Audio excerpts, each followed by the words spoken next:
આજે એક એવા ચમત્કારની તમારી જોડે ચર્ચા કરવી છે કે જે ગુજરાતની અંદર કદાચ પહેલી વખત આવું ક્યાંક ચમત્કાર કે કૌભાંડ એ તમે જોયું હશે। ત્યારે એવું જોયું છે કે કોઈ પણ આત્મા એ આવી અને બાયોમેટ્રિક કરાવી જાય। તમે ક્યારેય એવું જોયું છે કોઈ આત્મા આવી અને જમીનનો દસ્તાવેજ હોય, પાવર ઓફ એટર્ની હોય એ કરાવીને જાય? પરંતુ આ ગુજરાત છે અને ગુજરાતમાં બધું જ શક્ય છે। અને આવો જ એક અલૌકિક ચમત્કાર થયો છે કે આજથી 53 વર્ષ પહેલા ગુજરી ગયેલા એક વ્યક્તિ જે 53 વર્ષ પછી આવી, કદાચ સ્વર્ગમાંથી એને રજા લીધી હશે એક દિવસની, અને અહીંયા આવી બાયડની જે સબ રજિસ્ટર કચેરી છે ત્યાં પાવર ઓફ એટર્ની કરવા માટે આવે છે।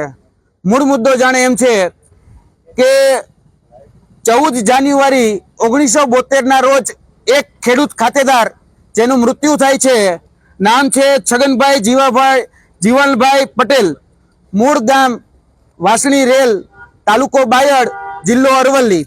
આ જે વ્યક્તિ છે એ વ્યક્તિ આજથી 53 વર્ષ પહેલા એ મૃત્યુ પામે છે અને લગભગ 70 વર્ષની ઉંમરે મૃત્યુ પામે છે।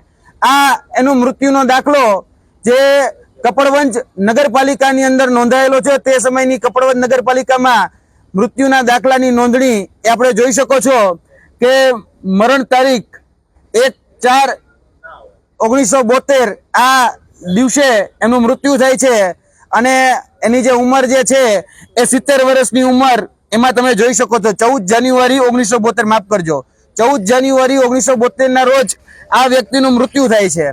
હવે આ વ્યક્તિ લગભગ 53 વર્ષ પછી બાયડની રજિસ્ટર કચેરીની અંદર જીવિત થાય છે અને તેમાં એક પાવર ઓફ એટર્ની કરાવે છે। છગનભાઈ જીવણભાઈ પટેલ જે પાવર ઓફ એટર્ની કરાવે છે દિનેશભાઈ નાથાભાઈ પટેલ ના નામે। આ દિનેશભાઈ નાથાભાઈ પટેલ એ મૂળ અમદાવાદના છે અને એના નામે આ દસ્તાવેજી પુરાવો એ તમે જોઈ શકો છો કે આની અંદર 20,60,000 રૂપિયાની રકમ લઈ અને આ દસ્તાવેજ એ કરવામાં આવે છે। હવે આમાં કાગળ આપજો।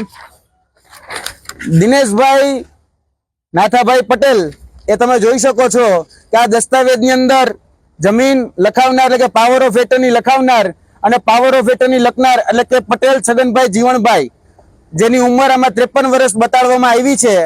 હવે વાસ્તવિક રીતે આ ભાઈ મૃત્યુ પામી ચૂક્યા છે 53 વર્ષ પહેલા।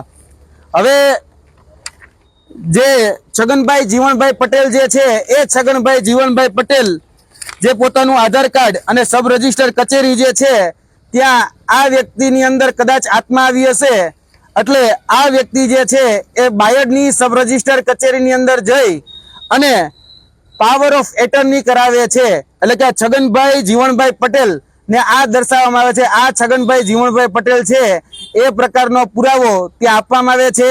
તેના તમામ દસ્તાવેજી પુરાવા જે છે એ દસ્તાવેજી પુરાવામાં પણ આપવામાં આવે છે। આ વ્યક્તિનું પાન કાર્ડ પણ ત્યાં આપવામાં આવે છે। આ વ્યક્તિ જે છે એ છગનભાઈ જીવણભાઈ પટેલ ત્યાં પોતાનો અંગૂઠો પણ આપે છે, પોતાની સાઇન પણ કરે છે અને જે લખાવી લેનાર જે છે દિનેશભાઈ પટેલ એ પણ પોતાનો અંગૂઠો અને પોતાની સાઇન આ દસ્તાવેજ ઉપર કરી રહ્યા છે। આ તે સમયનો સબ રજિસ્ટર કચેરીનો આધારભૂત પુરાવો છે। તેની સાથે સાથે આ વ્યક્તિની જે સાક્ષીમાં રહેનાર જે વ્યક્તિઓ છે એ વ્યક્તિઓ પણ એનો આધારભૂત પુરાવો એ તમે જોઈ શકો છો કે આ જે સાક્ષીઓ જે છગનભાઈ છે એના સાક્ષીઓ રહેનાર જગદીશકુમાર બાબુલાલભાઈ પરમાર જે મૂળ ઠાસરાના વતની છે અને એની સાથે ચેતનસિંહ પર્વતસિંહ સોલંકી તે બાયડના વ્યક્તિ છે। હવે છગનભાઈ સાથે આમના નાવા નીચોડવાનો કે સ્નાન સૂતકનો કોઈ જ પ્રકારનો એ વાસણી રેલ ખાતે કોઈ પ્રકારનો સંબંધ નથી, પરંતુ એ આત્માની ક્યાંક ને ક્યાંક સાક્ષી પુરાવા માટે એ બાયડની સબ રજિસ્ટર કચેરી સામે બાયડના તત્કાલીન જે સબ રજિસ્ટ્રાર છે એ સબ રજિસ્ટ્રાર પાસે રણજીતભાઈ મોડિયા એની સામે આ વ્યક્તિ ઉપસ્થિત થઈ અને પાવર ઓફ એટર્નીમાં આ બંને જ વ્યક્તિઓ પોતાની સાક્ષી પુરાવે છે। હવે જે આધાર કાર્ડ રજૂ કરવામાં આવ્યું છે એ આધાર કાર્ડ પટેલ છગનભાઈ જીવણભાઈ, આ તમે જોઈ શકો છો, પટેલ જીવણભાઈ છગનભાઈ નું આધાર કાર્ડ રજૂ કરવામાં આવ્યું છે કે જે વ્યક્તિ 1972 ગુજરી ગયો છે. હવે આધાર કાર્ડ નો કાયદો આવ્યો 2010 હવે 2010 કઈ રીતે આધાર કાર્ડ બનાવ્યું, કઈ રીતે આધાર કાર્ડ બન્યું, એ પણ અમારા માટે તપાસનો વિષય હતો. ત્યારે જે આધાર કાર્ડ નંબર તમને જ્યાં નીચે આપેલા દેખાય છે કે 57075117969994, એ આધાર કાર્ડની જ્યારે મેં પુષ્ટિ કરી ત્યારે અમને ખબર પડી કે આ આધાર કાર્ડ ડુપ્લિકેટ બનાવેલું છે. અને આ જે આધાર કાર્ડ ડુપ્લિકેટ બનાવવામાં આવ્યું છે તેમાં ઠાકોર મોહનજી વરસંગજી જે હતા એ વ્યક્તિનું આધાર કાર્ડ ક્યાંક ને ક્યાંક ઉપયોગ કરી અને ડુપ્લિકેટ આધાર કાર્ડ બનાવવામાં આવ્યું છે. આ છગનભાઈ જીવણભાઈ પટેલ ના નામે આધાર કાર્ડ બનાવવામાં આવ્યું છે, પરંતુ વાસ્તવિક રીતે આ આધાર કાર્ડ છે ઠાકોર મોહનજી વરસંગજી, આ ઓરિજિનલ આધાર કાર્ડ છે. એમાં નંબર પણ તમે નીચે જોઈ શકો છો કે જે આધાર કાર્ડમાં છગનભાઈ નું નામ લખવામાં આવેલું હતું, આ ઓરિજિનલ આધાર કાર્ડ સાથે ચેડા કરી અને નામ ચેકી, એટલે કે ઠાકોર મોહનજી વરસંગજી નું નામ ચેકી અને છગનભાઈ જીવણભાઈ પટેલ નું નામ લખવામાં આવેલું છે. તેની સાથે સાથે અમારી પાસે બીજો પણ આધારભૂત પુરાવો છે. આ ઠાકોર મોહનજી વરસંગજીનું તમે પાન કાર્ડ પણ જોઈ શકો છો. અહીંયા આ પાન કાર્ડ જે છે એમાં પણ ક્યાંક ને ક્યાંક આ જે દસ્તાવેજી જે પુરાવા છે એની સાથે પણ છેડછાડા કરવામાં આવ્યા છે. તેમાં જે નામ લખવામાં આવ્યું છે કે મૃત વ્યક્તિ, એટલે કે છગનભાઈ પટેલ જે છે એ મૃત વ્યક્તિનું નામ જોડી અને આખો જે દસ્તાવેજ જે છે એ દસ્તાવેજ કરી નાખવામાં આવ્યો છે. અને આ દસ્તાવેજ જે છે એ બાયડની સબ રજિસ્ટ્રાર કચેરીમાં ખોટા આધારભૂત પુરાવા ઉભા કરી આ તમામ જે આધાર પુરાવો છે એ આધાર પુરાવો તમે જોઈ શકો છો. આ ખોટા બનાવટી આધાર પુરાવા ઉભા કરી જે વ્યક્તિના નામે 1950 થી જમીન છે, એટલે કે છગનભાઈના નામે 1950 થી જમીન છે, એનો 7/12/8 આનો ઉતારો પણ અમારી પાસે છે, જેમાં એ મૂળ ખાતેદાર છે. આ વ્યક્તિ જે મરી ગયા છે, એટલે કે ગુજરી ગયા છે, સ્વર્ગવાસ જેનો થઈ ગયો છે 1972 14 જાન્યુઆરીના રોજ, અને એ વ્યક્તિને 2025 પાવર ઓફ એટર્ની કરવા માટે બાયડની સબ રજિસ્ટ્રાર કચેરી અને બાયડના સબ રજિસ્ટ્રાર છે એ જીવિત કરે છે. આ તમામ પ્રકારના દસ્તાવેજી પુરાવો અમારી પાસે છે. અને આમાં મસ્ત મોટું જમીન કૌભાંડ થયેલું છે, લગભગ 9 વીઘા જેટલી જમીન, અને અત્યારે વીઘાનો જે ભાવ ચાલે છે કરોડોમાં ચાલે છે. એટલે કરોડો રૂપિયાનું મસ્ત મોટું કૌભાંડ એ પાવર ઓફ એટર્ની ના માધ્યમથી આખો દસ્તાવેજ કબજે કરીને ક્યાંક ને ક્યાંક આચરવામાં આવતું હોય એવું સ્પષ્ટપણે દેખાય છે. જે સાક્ષીઓને રજૂ કરવામાં આવ્યા છે એ સાક્ષીઓ જગદીશભાઈ બાબુલાલ એ મૂળ ઠાસરાના છે, કાલસર ગામના છે, અને તેની સાથે સાથે બીજા જે સાક્ષી છે ચેતનસિંહ પર્વતસિંહ સોલંકી એ બીબીની વાવ, એટલે કે મૂળ બાયડના છે, અને વાસણી રેલ સાથે એમનો કોઈ જ નાવા નીચોવાનો સંબંધ નથી, છતાં પણ એ આત્માના ઓળખ માટે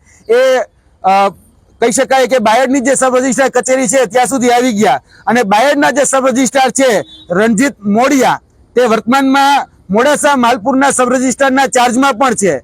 હવે ખરેખર તો પ્રશ્ન એ થાય કે સબ રજિસ્ટ્રારે બાયોમેટ્રિક થવા કઈ રીતે દીધું, કારણ કે આધાર કાર્ડના આધારે જ્યારે બાયોમેટ્રિક થાય એના ભૂતકાળના મરણના દાખલાઓ છે.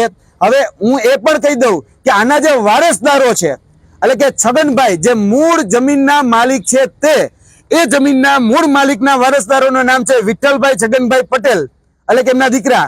એમના બીજા દીકરાનું નામ છે શંકરભાઈ છગનભાઈ પટેલ.